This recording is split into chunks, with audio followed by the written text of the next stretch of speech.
年全国的农村都在大跃进，徐水也同样的在跃进着。Le district rural de Shenyang, à 800 km au sud de Pékin, a été choisi comme modèle national. En 1958, plus d'1 million de fonctionnaires de toute la Chine y sont allés pour apprendre.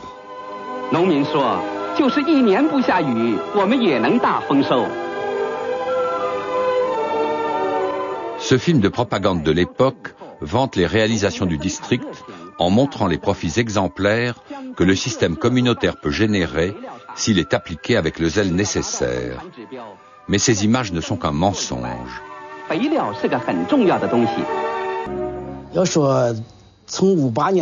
La famine commença à apparaître durant l'hiver 1958 dans les provinces du Shandong et du Henan.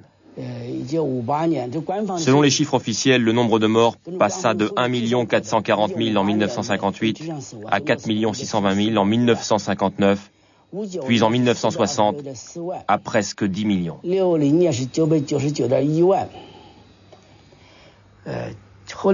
J'ai moi aussi analysé les chiffres. À mon avis, la famine, durant cette période, a fait en tout 38 millions de victimes. Le cannibalisme s'est répandu, du moins à Xinjiang. Les gens coupaient des morceaux de chair sur les cuisses des cadavres et les rapportaient chez eux pour les faire cuire. On a vu aussi des cas où certains mangeaient des personnes vivantes. Des gens mangeaient même leurs propres enfants. Les gens n'avaient pas peur des morts mais des vivants, car eux pouvaient vous manger.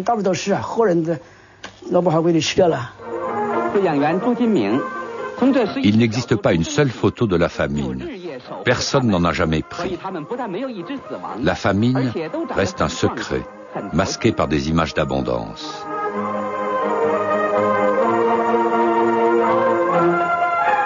Mao sait que si la vérité éclate, les ennemis de Pékin vont jubiler à l'idée des souffrances causées par sa politique. À Xinjiang, la région modèle, où 1 million de personnes, 1/8 de la population est mort de faim, les médias de l'État dépeignent un monde souriant, totalement fictif. Afin que personne n'apprenne la vérité, la zone est bouclée et la circulation des personnes et des informations est interdite. Lors d'une conférence nationale, en 1962, Liu Shaoqi cite son informateur.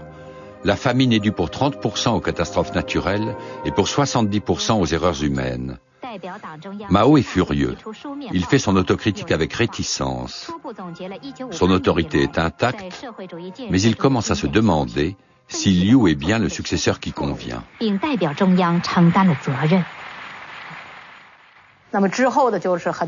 Mon père a introduit de nouvelles lois, l'une après l'autre. Ces lois permettaient à chaque famille d'exploiter vraiment la terre et de donner aux paysans des lopins privés où ils pouvaient cultiver des produits pour eux. Plus tard, le président Mao a critiqué ces mesures en disant qu'elles étaient bien pires que celles de Khrouchtchev. Mao réfléchit à ce qu'il lui reste à faire. Nous n'avons compris que plus tard. Il a dit « Nous devons former la nouvelle génération des révolutionnaires qui nous succéderont.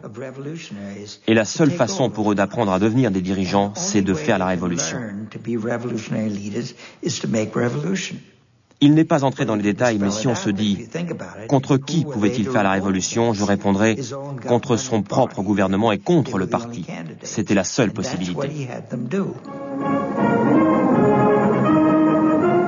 Cela commence par un mouvement de protestation des collégiens.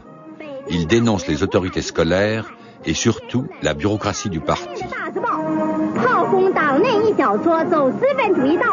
En mai, une jeune enseignante de philosophie colle une affiche murale accusant la direction de son université d'être réactionnaire. Mao prend fait et cause pour elle et la jeune femme, Ni Yuanzi, devient célèbre.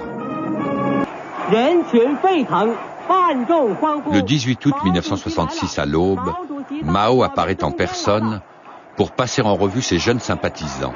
1 million au plus de troupes de choc qui ont répondu à son appel pour soutenir la pureté de la révolution chinoise. Les gardes rouges, qui bientôt se diviseront en factions violentes, s'engagent tous à donner leur vie pour défendre la cause du président.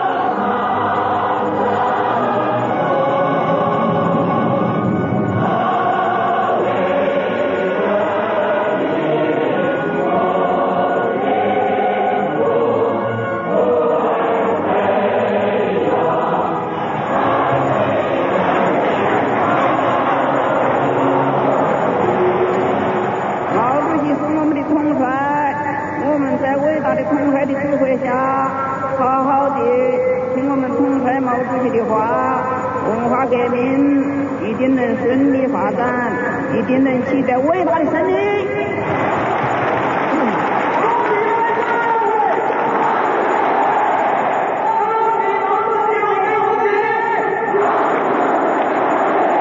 我们要打破一切剥削阶级旧思想、旧文化、旧风俗、旧习惯，我们要保持一切害人权，办掉一切叛教事。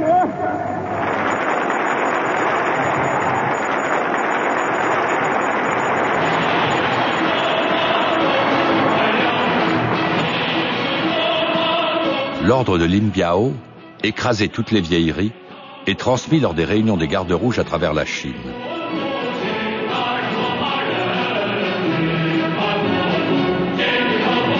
Les enseignes de boutiques que les gardes rouges considèrent comme bourgeoises, comme celle de ce restaurant de canard laqué, sont arrachées et détruites.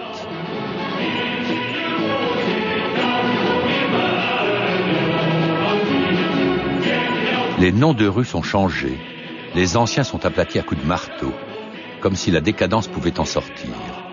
La route qui longe l'ambassade russe est rebaptisée rue de l'antirévisionnisme. Et ce que l'on fait aux choses, on le fait aussi aux gens. Quand les gardes rouges ont surgi, il y a eu une campagne de perquisition et de saisie. Mes frères aînés y ont pris part et moi aussi.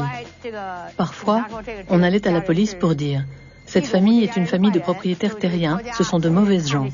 Nous allons perquisitionner et confisquer. » Parfois, on pouvait dénicher des livres interdits, par exemple une édition rare du Lotus d'or. Alors on se disait « Regarde, ils ont des livres obscènes. » Ce film en noir et blanc est exceptionnel, unique.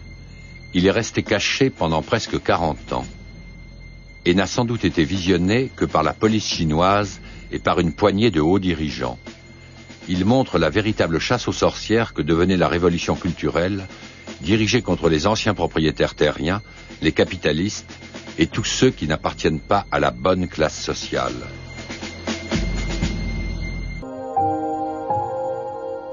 La révolution culturelle est surtout une tentative pour changer l'esprit des gens, pour le laver des vieilles pensées et des comportements qui vont avec.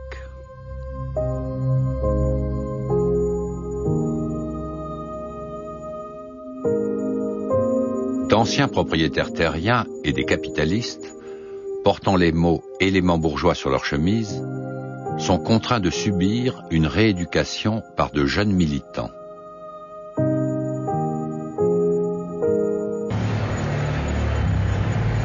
Les destructions matérielles menées par les gardes rouges sont sans précédent dans toute la longue histoire de la Chine.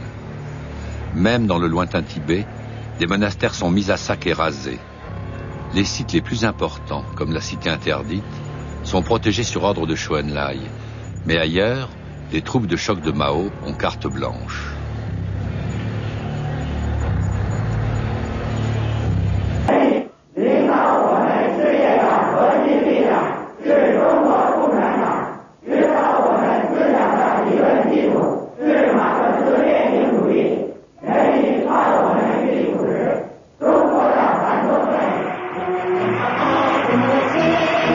Pour marquer l'occasion, Chou En-lai en personne préside, accompagné de l'épouse de Mao, Jiang Qing, et du quatrième dans la hiérarchie, Shen Boda.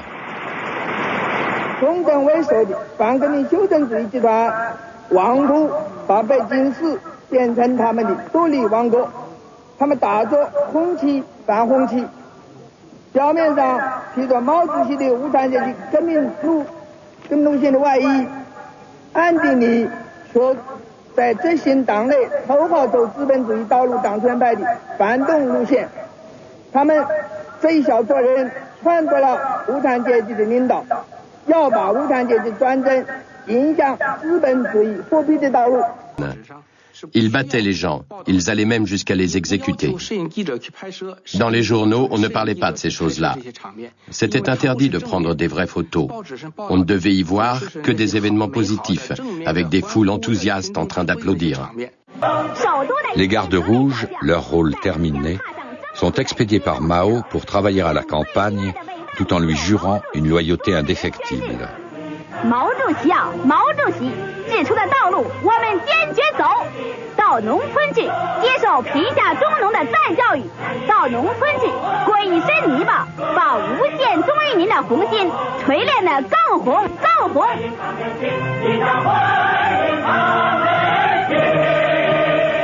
革命的家长们怀着对毛主席的无限忠心，把子女送到乡下去当农民。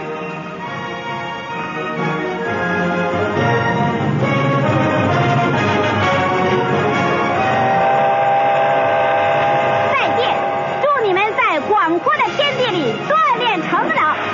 再见，祝你们沿着毛主席指引的光明大道奋勇前进。6 mois plus tard, Mao peut enfin organiser un congrès du parti, le premier depuis 11 ans, pour déclarer que la révolution culturelle se termine, couronnée de succès.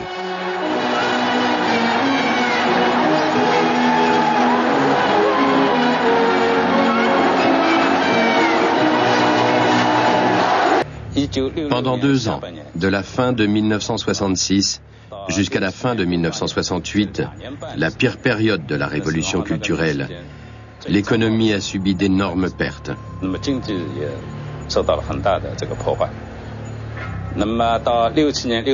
Le produit national brut de la Chine a beaucoup chuté. Selon ce qu'on sait maintenant, la baisse globale fut de l'ordre de 13 ou 14%.